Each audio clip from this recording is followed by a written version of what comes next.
Welcome to Just a Dog Podcast, the podcast for thoughtful dog lovers and guardians. I am your host, Nadine. My guest today is Dr. Marc Bekoff, one of the most influential voices in our understanding of animal emotions. Dr. Bekoff is Professor Emeritus at the University of Colorado Boulder, which means he spent a long and distinguished career shaping his field and now holds an honorary title that reflects that legacy. He is a close friend and collaborator of the late Dr. Jane Goodall through the Jane Goodall Institute and their shared commitment to ethical research and animal protection. He has written many books, countless papers, and has a long-running column for Psychology Today. His work has helped millions of people see dogs as beings with rich emotional lives, full of choice, connection, and feeling. Dr. Bekoff brings science and compassion together in a way that invites you to slow down and really see the dog in front of you.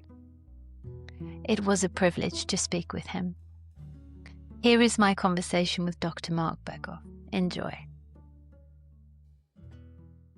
Thank you so much for joining me. How are you today? It's 3 p.m. over where you are, and it looks like the weather's really lovely. Yeah, it's a sunny, I'm in Boulder, Colorado. It's very sunny. We had some snow yesterday, but it's sunny here all the time. To start with, I thought, because I've shared my story with you so you understand the context of why this podcast exists, but I have a strong belief that it's really important to keep the memories alive of the people that we've loved and lost. And so I was hoping you can start us off with perhaps sharing a memory or an experience with your late friend, Jane Goodall. Yes. I mean, I could go on for a day or more to memories. I mean, I just loved working with her. She's a wonderful woman.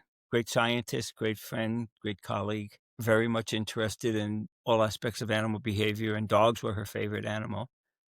And she had a great sense of humor and meant that people didn't realize that she had a great sense of humor. You know, she was not somewhat of a rock star. She was an iconic woman. Yeah, just a really nice woman, really passionate about the work that she was doing.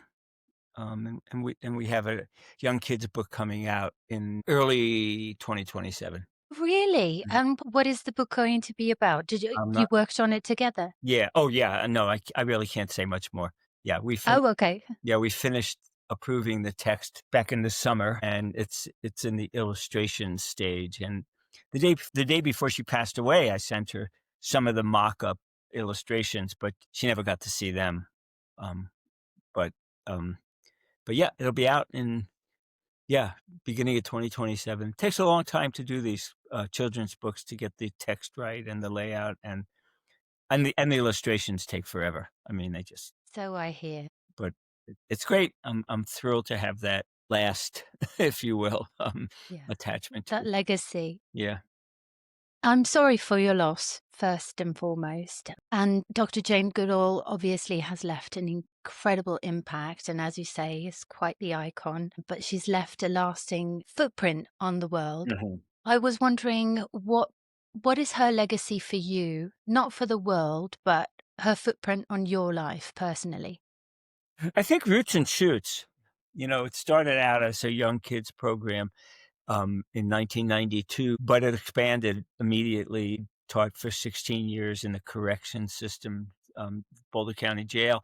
There were groups in assisted living centers. One day, some years ago, I worked with 4-year-olds, inmates, and centenarians who are over 100 years old. So I think that's really her legacy in terms of getting the message out about taking care of animals, people, and the environment. Wonderful. And Roots and Shoots, for people who may not know what that program is about, could you give us a bit more detail about it and how it started? Yeah, it started in 1992 in Dar es Salaam in Tanzania with 16 teenagers cleaning up the beaches around Dar. And it's really just devoted to generating respect and treating animals, people, and the environment with respect and dignity.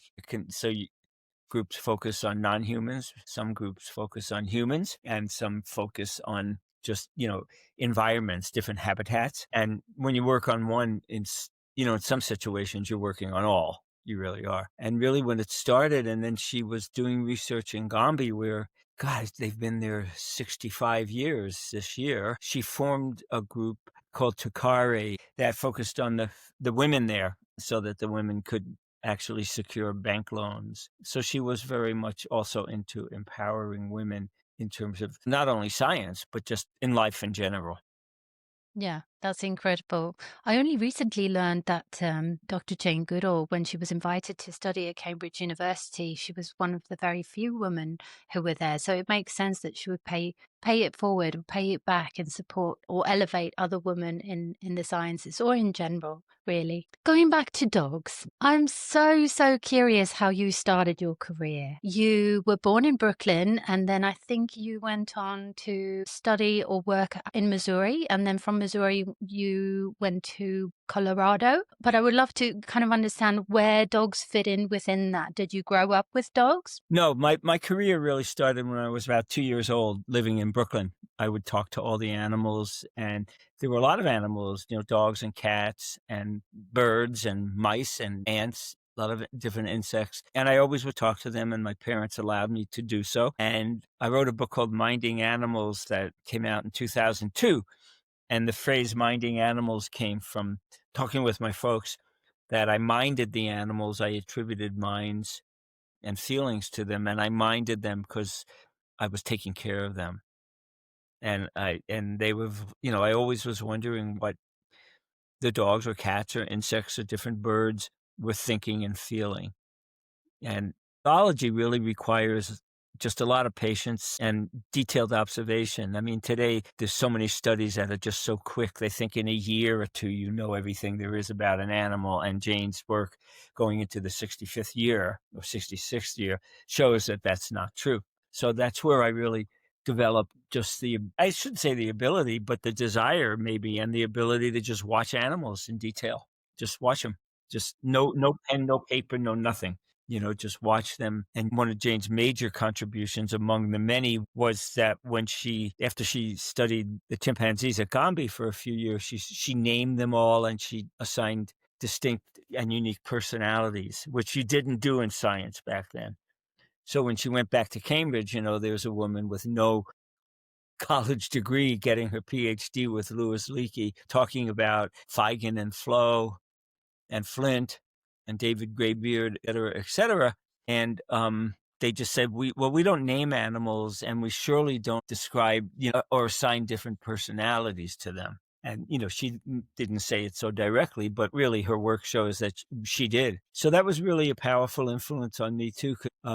I met her first husband, Hugo, at least once, but a few times when he came to the United States. He used to stay with me when I was at Washington University in St. Louis. And we talked about Jane because at that time, everybody knew there was a British woman studying chimpanzees. And he was the National Geographic photographer who really put her on the map in terms of, videos and pictures. So she had an enormous influence on me. And my mentor, who's called Dr. Michael Fox, was in our camp. So I too got some grief for naming animals. I was studying dogs, coyotes, wolves, and hybrid animals, saying we don't name them. We can't talk about different personalities. And Michael, of course, said, of course we could do. But legacy that way really went way beyond me into a whole lot of other researchers in terms of naming animals, assigning personalities, and just watching them, just watch them, you know. Yeah.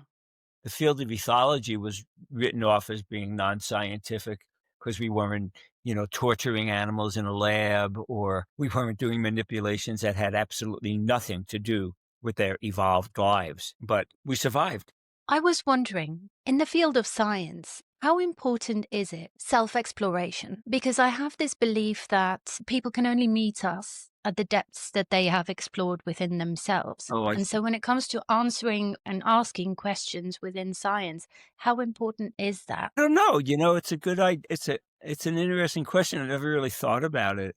From day one, I shouldn't say day one when I was 2 or 3 years old in Brooklyn, but when I started really watching animals as I got older and just hung out in wooded areas where I was growing up on Long Island, I wondered what they were feeling and thinking, and then I sometimes would ask myself, "What are you, thinking and Yeah. feeling?" But I haven't thought of that. I'm not sure how to answer that question, actually. I mean, I didn't grow up with any animals. My mom had been bitten by a dog when she was young, so she didn't hate animals, but she was really afraid of dogs. But that didn't stop her or my dad from trying to say, oh, animals are no good, dogs are no, what a lot of parents would do.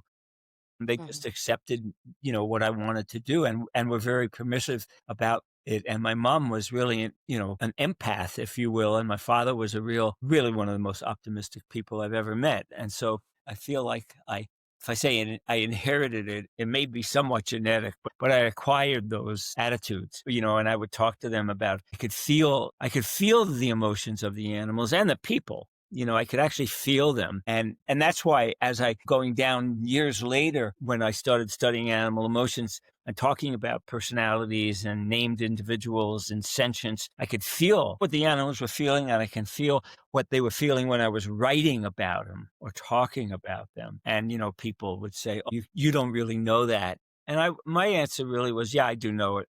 I mean, I'm not going down that route, because you could spend the rest of your life arguing about some questions that couldn't be answered, or not watching the animals, spending more time writing and thinking about the animals and watching them. And that's just that's not what I get paid to do. I see. Do you have a dog at the moment? Nope. No, I had dogs for a long time when I lived in the mountains, but I moved down into Boulder.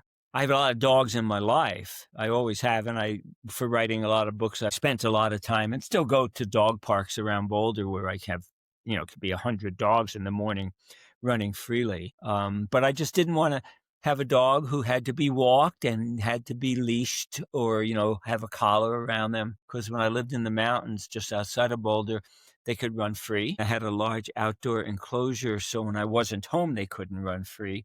But all the dogs on the road came down, and my friends were driving down from the mountains would drop their dogs off there. So on any given day, I could have from 2 to 8 dogs at my house, free Amazing. to roam. So I learned a Mhm. lot about their behavior by just watching them from big picture window in my office. And people say, do you miss living with a dog? Well, yeah, I do, but I couldn't give a dog the life they deserve in terms of what I think they deserve living in town. And Boulder's not a big city. I mean, there's dog parks and there's places to run free, but I did not want to have to walk them on a leash so they could pee and poop and control them. It just, didn't work for me. So from that perspective, I don't miss having a. I see. Yeah. And aside from the companionship, of course. Well, yeah, but I mean, I could have interactions with a dog in 30 seconds, literally. That's true. Yeah. That's very Yeah. true. So, yeah. But yeah, no, it would be great, but I could not give them what they need when I'm working or when I was traveling a lot. And in all honesty, I didn't feel it was no sacrifice at all, because like I said, I can in a heartbeat go right out and have interactions with happy dogs. From your observations just at the dog park or just observing dogs in general, do you see them as obviously you see them as individuals, but do they benefit from socializing with their own kind, or Oh within yeah. our kind of human-centered world, is it better that they not? Oh, no, they should. No, I mean, it's mandatory. I mean, yeah, you could raise a dog with just people. And I think most dogs who are raised with just people, or who have very limited contact with other dogs, are being really seriously deprived. I would really call that a case of social deprivation, because they want to be with other dogs. And I know people will say, well, they don't know other dogs, they've been with humans all their lives. Yeah, they know other dogs. They've got thousands of years of evolution to develop and express their dogness. So I really believe that they love it. And some people will say, my dog doesn't get along with other dogs. I understand that that could happen. But a lot of times it happens because the dog during their early life, like humans, didn't develop the social skills to interact with other dogs, Mm, there's certain ones. I mean, you could learn them later on in life. And I've rescued dogs who had no contact with humans or dogs. They were just abused and living in a little box on the side of the road. But, they could acquire those skills. But no, I mm, mean, I couldn't imagine living with a dog and not having the joy of watching that dog interact with other dogs. And I letting them be agree. dogs, not yanking them on a collar and walking them and saying, "Come on, I gotta get home. I gotta go to work. I gotta go to Starbucks." mean, so my experience really is studying free-ranging dogs who are free running, at dog parks. And people would say, I'd read in journals, dogs don't do a particular thing. And I saw it 100 times in the morning at the dog park, and I know Adam and I have talked about this a lot, and he does wonderful work. But, highly controlled studies in labs, it's not that the science isn't good. It's just you're studying highly controlled situations. And the reason that a lot of results differ from lab to lab isn't because of the competence of the researchers. It's because you're studying different dogs in different social contexts with different reward paradigms, maybe you could be asking the same question, but you're using different methodologies. Mhm. But for people who make these claims that, dogs don't develop empathy, they don't have social contagion, they don't have social emotional intelligence, what should we do? They'll say. And I say, go to the dog park, go where they can run free and invite individuals to play, avoid them, negotiate social relationships, solve conflicts. To me, highly controlled lab studies have some utility, but they shouldn't be used to define, say, dogness. And a lot of studies are done on homed dogs. And, there's a spectrum. Some home dogs have great lives. A lot of home dogs I know have pretty crappy lives. Although the people think they're good lives, but the dogs just languish at home during the day, or the people interfere when they're going to, dogs sniff butts. Dogs do things we don't like. You can't stop them from doing that. And one of the things two things I've learned over decades is that when dogs are in a situation where they're free to roam, they can enter or leave social encounters of their own accord, and they can make choices. And the other thing that they can do is, like with kids, I mean, it's like raising a kid. They learn to resolve social conflicts. And I think they're happier because they feel what we call agency, the freedom to make choices that benefit them. So my dogs, when they were in the mountains, they could do a lot of things. Every now and again, there'd be a scuffle. They never, not once, had a serious fight that I ever saw. But, they have disagreements. You know, they get jealous if a dog has food. They feel guilt if they've done something and the other dogs shun them. So I think the richest, it's like with any animal, and, getting back to Jane's studies too, with any animal, you really want a blend of perhaps doing somewhat controlled experiments, but not torturing them and messing with their brains or socially depriving them. But, studying certain questions in captivity, but always, and I mean, always supplementing them with observations and studies of dogs who are free running. So they could be free ranging, like my dogs, they could go all over the mountainside. Free running could be at a dog park, but not Yeah. using homed dogs as the model. And the other thing that comes out of it, which of course follows from Jane's work and my and Adam's and other work, is there's no the dog. When people say dogs do this or don't do this, when people say dogs are unconditional lovers or dogs are our best friends, that's just junk. Dogs are not our best friends. They may be your best friend and my best friend, certain dogs, but they're not our best friends. And they don't unconditionally love us. And the easiest litmus test for that is rescue a dog who had been abused. It could take months or years to make them feel safe and to trust you. So anyway, I'm just saying that, we know a lot about dogs, but I think that a lot of the stuff that's put out there based on homed captive dogs, in a sense, like I said, the science isn't bad, but they don't give you the full picture of dog. That's the Yeah. bad thing. And I've done studies of wild penguins in Antarctica, and I've studied coyotes in the field for 8 years. I've watched wolves, foxes, other animals.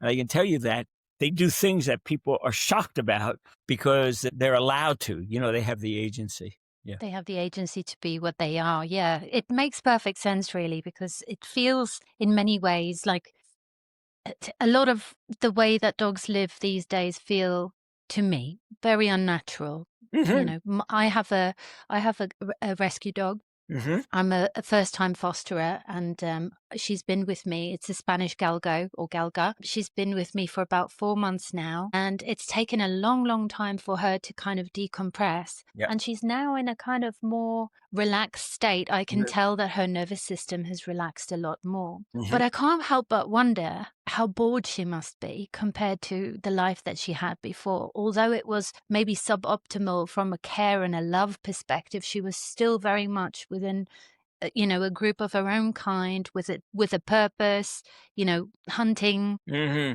All of that is questionable, but she was still able to practice and release that innate drive and gain satisfaction through those activities. And I really struggle with how to kind of fulfill those needs for her in a similar way without actually harming another animal. Right. No, that's a great question, especially for a dog like her, because the last dog who I rescued, Jethro, had been on his own, we know, for at least a month or two in east of Boulder before it was developed, basically countryside.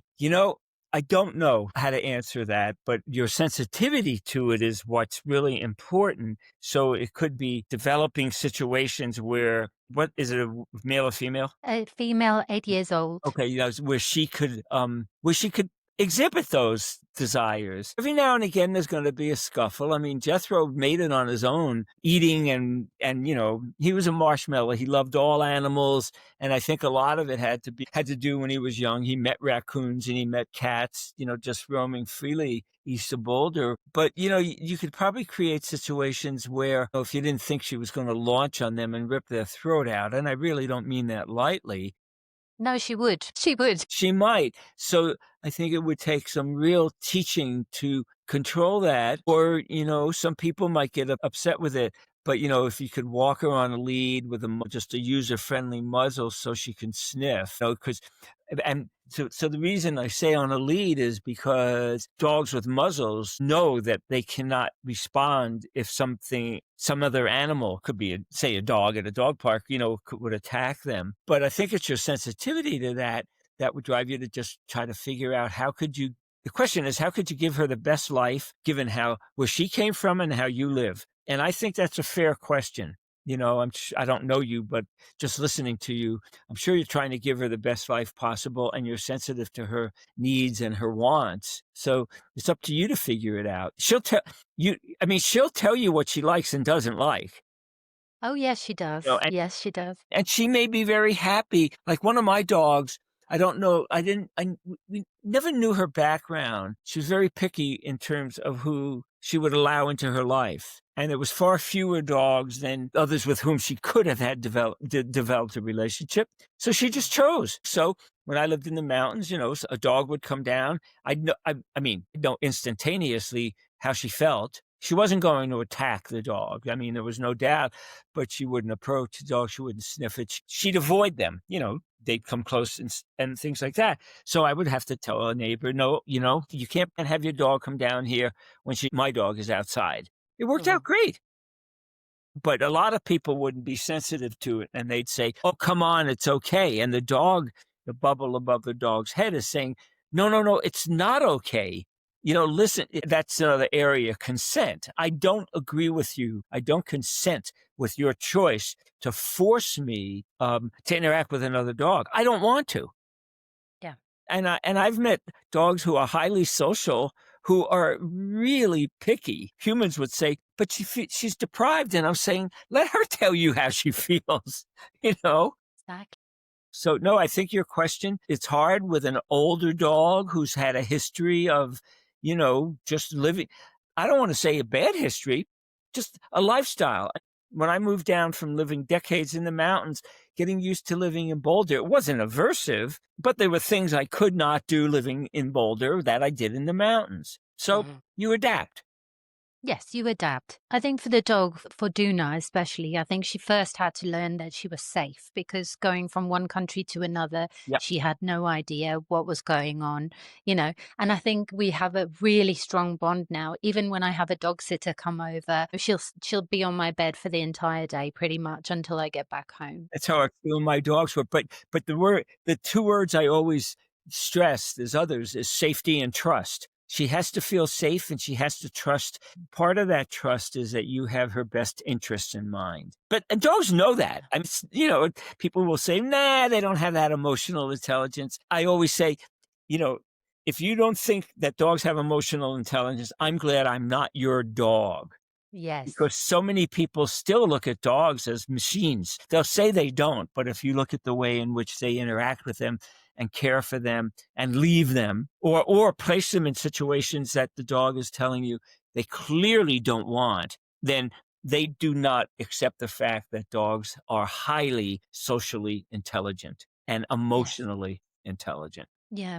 I think there are a lot of, and I completely agree with you. I'm not a scientist myself, but that's my Oh, experience. I that's feel like it's almost like a switch flipped for me at one stage in my life where I feel like I always loved dogs, but when I saw my dad's companion grieve him after he passed away, Mhm. I realized the true depth of that feeling and that companionship or that friendship that they had, because they were just kind of buddies exploring the world together near the rivers, the mountains, that kind of thing. So I felt her loss. I felt her pain. I knew that was real. Yep.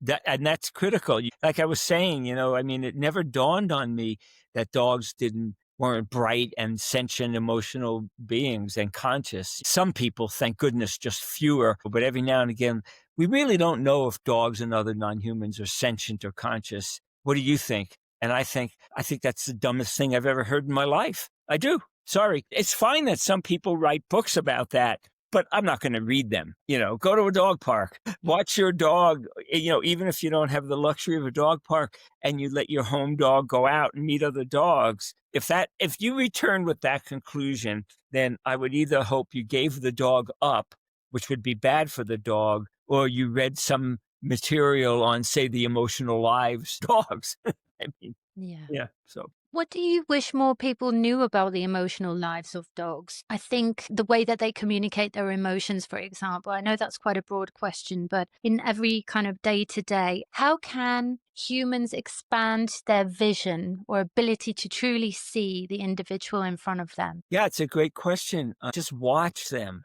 Learn. I always say that in order to give a dog the very best life they can have, which will also improve your well-being, is become fluent in dog, become dog literate. So to me, it would be knowing the ABCs, biology or psychology 101 of dog language. It's not that hard to acquire the general things because I've had people say to me, and I don't mean that they're not dumb. It's just they didn't know. Well, my dog's tail was wagging, and then they attacked another dog or was aggressive. But it's a wagging tail. How was the tail wagging? Where are their ears? Could you see their eyes? What was their gait? What was their posture? Were they vocalizing? They're surely giving out odors that we don't sense. And it really goes a long way. I felt when I was spending countless hours at dog parks that I really got, and I know I did, I got to educate people about not only their dog in particular, talking about the personalities of, members, litter mates differ, right after birth, they differ. Mm. But also just saying, watch your dog, learn your dog, and then go read something like that. It's like learning a new language, basically. There's no doubt in my mind that the more dog literate a person is, the happier they will be because their dog is happy. Yes. Going back to your career ever so slightly, I was wondering if you had any individual dogs that helped to shape your career. Yeah, they all did in different ways. Yeah, they really did because when I was doing my PhD, it was kind of a rescue, although people would not have considered it. I was studying the development of behavior in wolves and wolf dog hybrids and husky, and dogs. We would find dogs who we could watch, who were free to run around. And this is years ago, and it wasn't that common. The first dog with whom I really lived and spent, 24/7 was a young Malamute called him Moses. So it was the first time that I'd been around the dog 24/7. I mean, it just was, although I spent a lot of time watching dogs. So Moses was my professor. I had to be a really quick learner. And we got him when he was really young. So that was wonderful to watch his personality emerge and what he liked. what he didn't trust, when he didn't feel safe. And others, just watching them negotiate social relationships that were difficult, working hard, being the outlier on watching a group of dogs playing and trying to enter it like, sometimes we've done if you want to join a group of humans. So I learned a lot there. But I think really what I got out of the dogs with whom I lived for years was watching them, in a sense, watching them when they didn't know I was watching them, not because they were changing their behavior, but being able to literally sit at my desk in the mountains, look out a big window and watch my dogs just freely walking around the acreage I had. And then when their friends came down, they would greet them. Sometimes they wouldn't. It didn't mean they didn't like them and things like that. And then watching wild coyotes, because I did an 8.5-year study of wild coyotes, literally really wild. I mean, they go anywhere they want. And just watching how they negotiated their life. They're not always active. They sleep a lot. They spend a lot of time alone. They spend a lot of time with their buddies.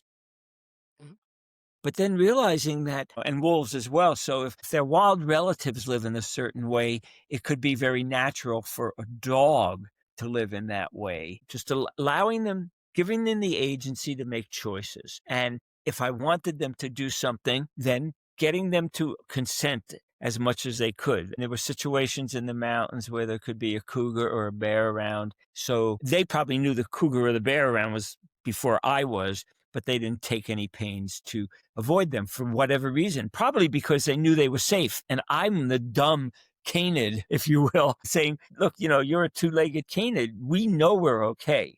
But in a serious sense, it was always, they just felt free. And they knew that I and other people had their best interests in mind. So once again, it gets back to the two words of safety and trust. Trust. Yeah.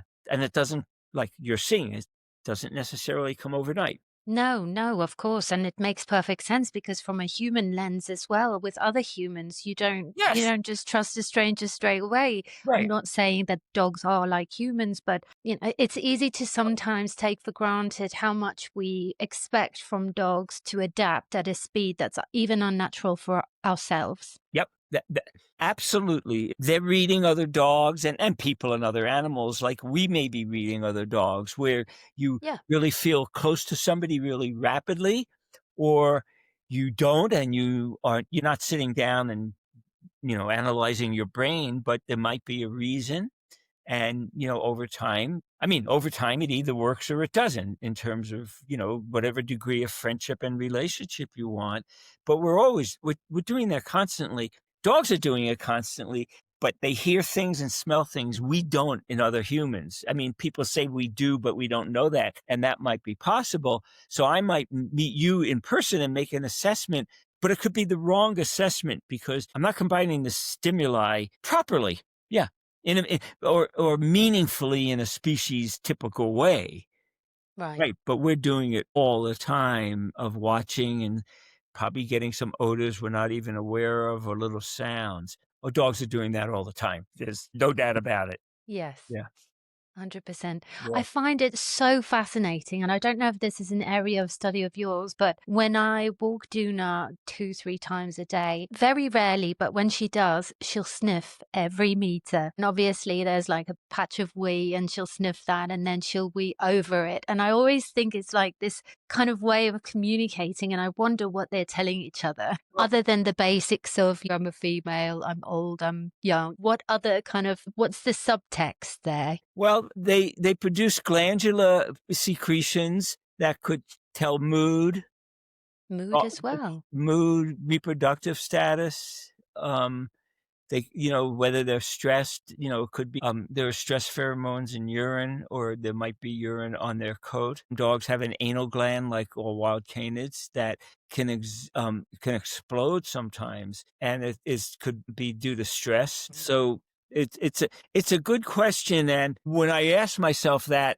even in my studies, it's like, what could they possibly be communicating when you see something happen that doesn't have any overt cause? Two wild coyotes come together, they play. Two coyotes come together, they sniff and they run away, tail up, hair up on their back. If there was something, I would say, aversive there. I don't know how they sense it. It wasn't like, they are, it might be, do you want to play with me? They do a play bow. That's how they would Yeah. that would be it. Or, oh my goodness gracious, you're really stressed, or you're sending off a pheromone that basically tells me to stay away. Or they look in their eyes and they see certain things. I mean, they are communicating with very subtle signals. And when they combine different senses, like, could be odor, olfaction, audition, and visual stimuli, we call those composite signals. They combine into a cocktail. So you and I may not we're not going to be privy to the full cocktail, because even if we could smell certain things they put forth, you wouldn't want to smell them. But that's why dogs and wild animals, when they're running all over, they could spend up to a third of their time just sniffing, Yeah, they or love just it. standing like this and cocking their head or moving their ears. So they hear something and they're trying to locate it or fine tune it, Mhm. or they're sniffing. And, I hear it down in town. I never heard it in the mountains. People saying, let's go. There's nothing there. And the dog is going, there's nothing here. I mean, my God, it's a symphony of odors. Jessica Pierce, in our book, Unleashing Your Dog, called it P-mail. No, I mean, seriously, how would you like if you're listening to a lovely song you like and someone yanks you from it? Oh Or my you, gosh, or you this is smell something that you really like and you want to get more of it, or you smell something that you don't like and you want to get away from it and you can't. yeah, So once again, dogs have really very different sensory systems than we do, yeah. and we should give them the freedom to exercise Absolutely. their senses. That's why we wrote Unleashing Your Dog. It's important for them to get physical activity. Of course, it's essential, not important. It's essential that they can exercise their senses. Yeah. Absolutely, I agree with you. I always observe the way that other people interact with their dogs, and very often I will see people are rushing, always rushing the Always boards rushing. and Yeah. pulling the dogs away on their collar. So first I think about the collar, I think about the dog's neck, I think about the fact that the dog doesn't have a moment to sniff and communicate with their other pee pals. Yeah. There's just so many teeny tiny little things in the everyday routine that could enhance the lives of our dogs that they just don't get. It's such basic things. Yeah, right. The impact is that informs how they view you or another person. And it's maybe because I know that when you approach a dog you don't go up to them and go, good dog, and pat their head. But on more than a number, many occasions, when I've met a dog I don't know, and especially if I walk into a house where a friend of mine had basically adopted a farm dog from Southern Colorado, who was when running free, was a beautiful dog and love people, but became very territorial immediately, mainly because he was probably very insecure. So I walked in and my friend said, he may snarl at you. I don't think he'll attack you, but you'll know. And I do, like, I think I'm pretty good at knowing that, but don't approach him. And he may not approach you today. It's people I see a lot. So I just sat down on the floor, and within 10 seconds, Cody was in my lap, and they were incredulous, and they called me the dog whisperer, which is the worst thing I want to be called because of people like Cesar Millan. But I don't know why he liked me. I think Because you saw him, maybe. what's that? Oh, Perhaps yeah, because you saw him really see I him. I really saw him, and I sat down on the floor on a pillow with my hands on my lap. I didn't say, come here, I'm friendly. I just sat there. And I'm sure he was picking up visual, olfactory, and auditory cues from me. I wasn't afraid. And really, immediately he was in my lap, and they were incredulous. And I said, yeah, well, I don't really have that effect on people all the time. But I felt gifted. It was a gift. And from that day on, when I would come over there, Cody would, whatever he was doing, he flew into me and would stand, put his paws on my shoulder, lick me all over, and we were best friends. That's all I can say. We were That really best sounds friends. wonderful. But I didn't take it for granted. I mean, I knew that every time I saw him, well, it's like seeing a person and giving them a hug or saying, "Hey, it's great to see you." He felt safe and trusted me. That's what it really boiled down to. That's amazing. Yeah. How I'm conscious that we're running out of time. I've got one or two more questions if that's okay. You have a question from Adam. Yes, I do have a question from Adam. I was thinking this might be quite appropriate now, actually. So, Professor Adam Reclosi was asking, are dog and human emotions comparable? And if so, in what ways are they similar or different? It's a great question. And I know Adam, because I've been to Hungary and I communicate with him. Yeah, they're definitely comparable. But what I always say is, in a general way, there's dog joy, chimpanzee joy, elephant joy, dog grief, dog sadness, joy, anxiety, jealousy, guilt, whatever you want to do it, and that of another species. But then there are differences within species. My joy and your joy may be very different, but it doesn't mean that I experience it and you don't, or vice versa. When my mother passed away, my two sisters and I really grieved very differently, but we were grieving. And so it's a great question. I think what it is that when you look at social context and you think Nadine is feeling this way, or Mark is feeling this way, or Adam is feeling this way, you probably are in the ballpark of how they're feeling. But being more precise than that, you would really have to know, say, the individual human or the individual dog. They're comparable too, though, and especially among mammals, in terms of the neurotransmitters, oxytocin neurotransmitters, and what areas of the brain are firing. So it is a good question because, once again, I may express joy differently from you, but we both feel it. Dogs do the same thing. In all the dogs I lived with, there were a few who if you didn't know them, you would think they were upset. Or if you didn't know them, you would think that they were scared. No, it's just who they are. And they just expressed different emotions differently. Yes. Yeah. So it's a good question. And I think Adam's question might originate like mine did years ago, that people would go, well, dog joy isn't like human joy, so therefore dogs don't have it. They wouldn't ever consider the opposite, that dog joy and human joy are different, so maybe humans don't have it. Yes, maybe their joy is just much more simpler. Yeah, no, exactly. But that's another C word, context. Context, choice, consent. They're really important, because I might meet your dog and your dog might really like me, but express it in a vastly different way from the way she would express it to you. Yeah. And so the question I used to deal with a lot when I taught animal behavior was you can compare context. I would say your average normal human feels joy when they see another person feeling joy, or when they're interacting with people they like to be with, but not necessarily all of them. And I would say the same about a dog. So I might jump from species to species, especially with grief. They lost a loved one or a close friend. So there would be some grieving, but it could be expressed. And I've seen it actually in dogs in the same household. A friend of mine was telling me the same story, where they had 3 dogs. One dog died. One dog was acting as it was the best thing in the world, because now she could have run of the house. And the other dog moped around and didn't eat for days. So once again, you need to know context. So thanks, Adam. Very different. I want to kind of layer on top of that, because what about perceived negative emotions? So let's say, for example, I've heard of a lot of people say, oh, my dog is so spiteful. Oh, my dog is so conniving. They're very calculated. I tell them not to do X, Y, Z, and they go and do X, Y, Z. Contextually, how much of that would be true or accurate in terms of those emotions, negative emotions expressed from the dog's side? Well, they would have the potential and the ability to do that, say act spitefully or something like that. Or, people have asked, well, do dogs consciously work two people against one another? I don't know, but I don't think so. That's just my feeling. I've spent so many hours watching free-running dogs and wild coyotes, wild wolves, wild foxes, and you just don't see that kind of behavior.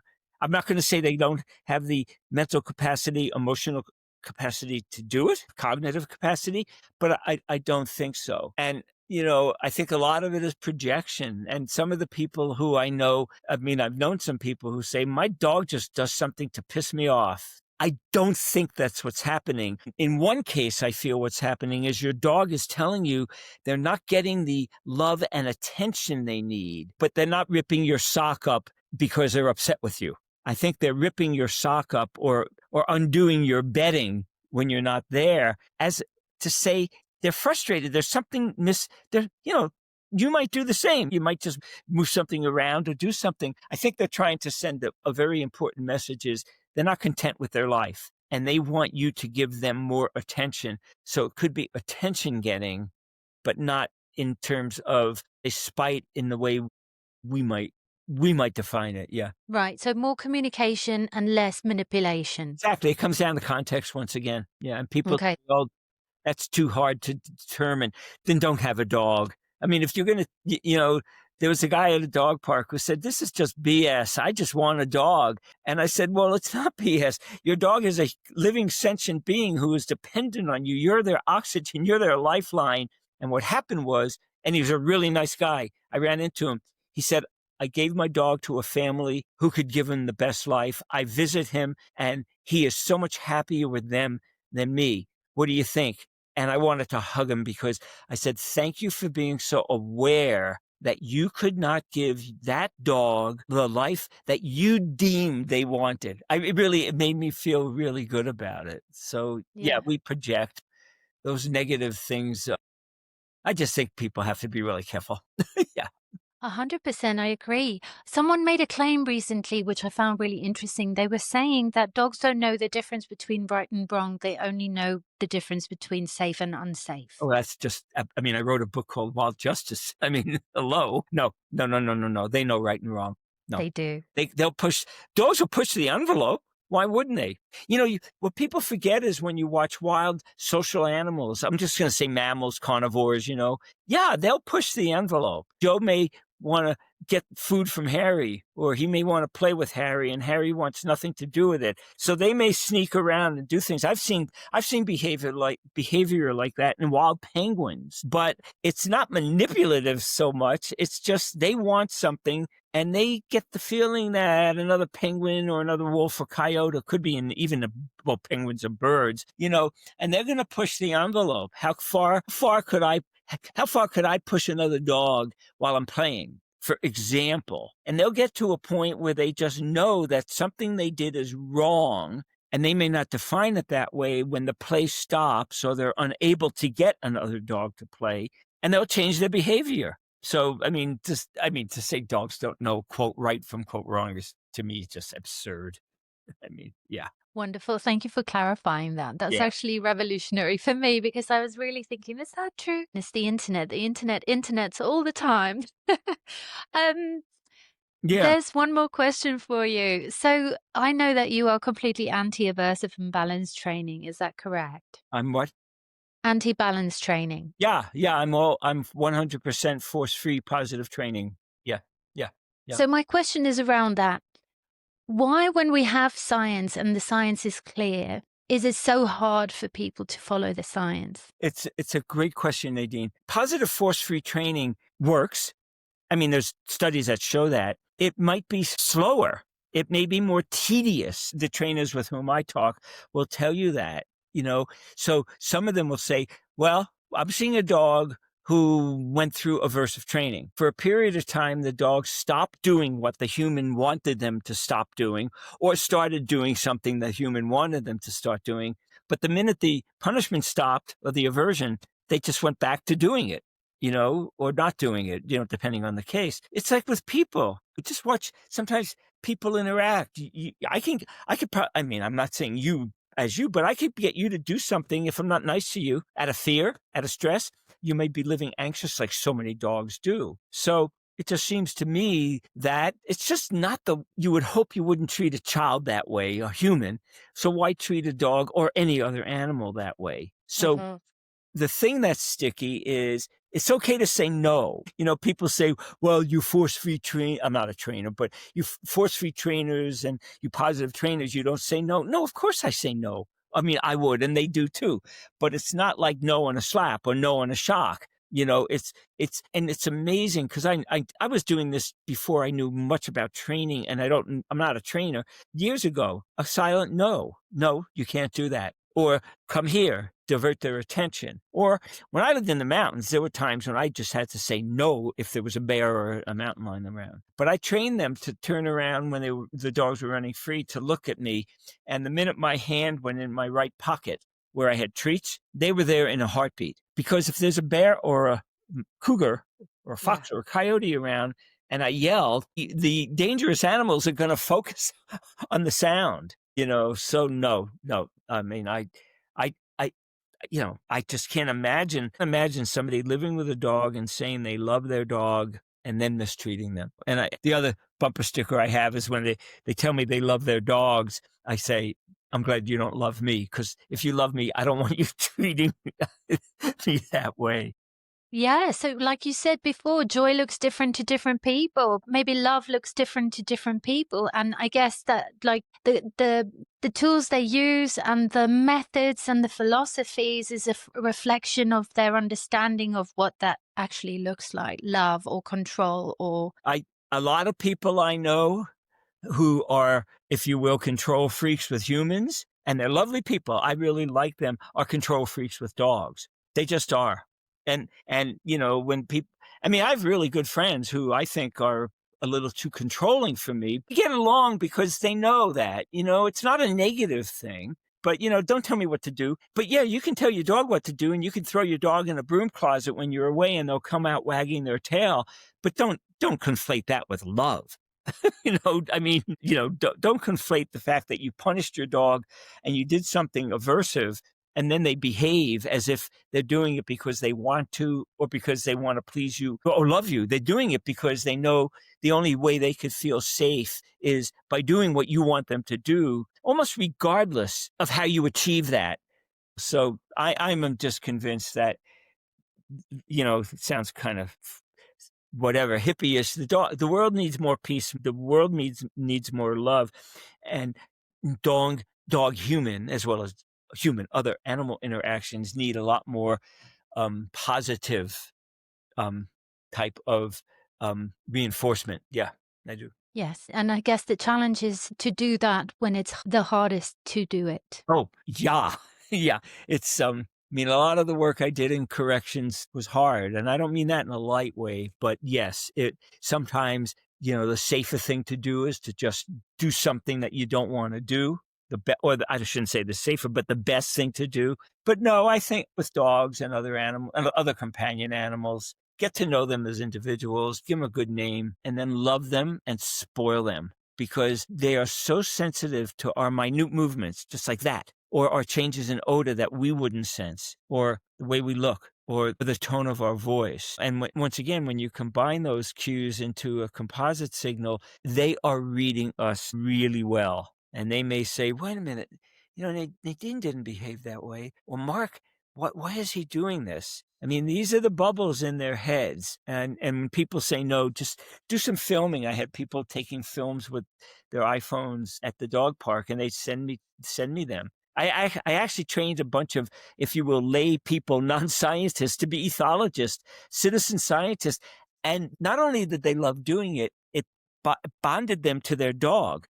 Yes. I had people, I mean, I've written about it, some quotes in a book, Canine Confidential, where these people would say, I love my dog even more than I love them. So anyway, yeah, we can go on That's and on. really wonderful. Thank you for the freedom to talk. Absolutely. What an absolute honor and privilege to have had you on. Honestly, this is such a huge moment for me, and so early on in the life of the podcast. I kind of feel like I don't know where I'm going to go from here so early on, but honestly, I'm so grateful for your time. Thank you.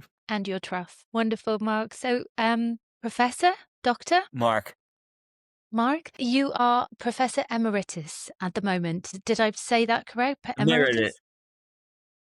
Professor Emeritus. How do you spend your days these days? And is there anything that you're working on that you want people to know about? My God, I spend my time talking to people like you, writing books. And like I said, I'm just finishing a young adult book on animal emotions for teens. And like I said, Jane Goodall and I have a book coming out. I write regularly for Psychology Today. I read a lot. I ride my bike, 10,000 kilometers or more a year. Wow. So I'm not looking for things to do, but I love conversations like this, Nadine, because I love open-ended conversations, and I love not having to worry about this and that and the other thing. Just talk. And dogs will. I really believe that when people listen to conversations, not only with me, but, that you will have with other people and others people have had with me, the dogs will benefit. Like I said, just Absolutely. give your dog the benefit of doubt, spoil them. People will go, oh, my dog doesn't love me. He only loves the food I give him. What should I do? Give him food, but love him. It's like with a person, you don't just feed somebody and expect them, give them love. So I think what you're doing is, I think it's really valuable for dog human relationships. Thank you so much. I really appreciate that. To end us off, I was hoping you could, if you have a direct line to all dog guardians around the world, what's the one thing you wish more people knew about dogs? I wish they would know more about dogs. I do, like we started, I wish they would spend a lot more time becoming fluent in dog literate. Because the very reason I wrote my book, Dogs Demystified, was to make learning becoming fluent in dog easy, because it's just an A to Z guide. I'm not trying to just sell the book. I'm just saying that's why we did it. So if you have a problem with aggression, barking, you wonder if your dog feels guilty, or your dog is peeing all over, whatever it is, just look it up. And all the references are online on my homepage. So you could just have the book. There's a link for it. Go to where the references are, and copy and paste them into the web. We did it for a purpose, because people actually write to me. Because when I read a book, I hate flipping to the end. Trying to write out a long URL is just unnerving. So I've had people say, thank you for doing that. I was reading the section on barking and I wanted to see your references. So I have my computer screen open. I have the book open. I copy and paste the link, put it into the web, and there's the reference. So really, once again, I'm not trying to sell the book. I'm saying that is why I wrote that book, is to make people fluent in dog and to understand the complexity and simplicity of dog behavior, and have it all accessible. Written for people who are not scientists.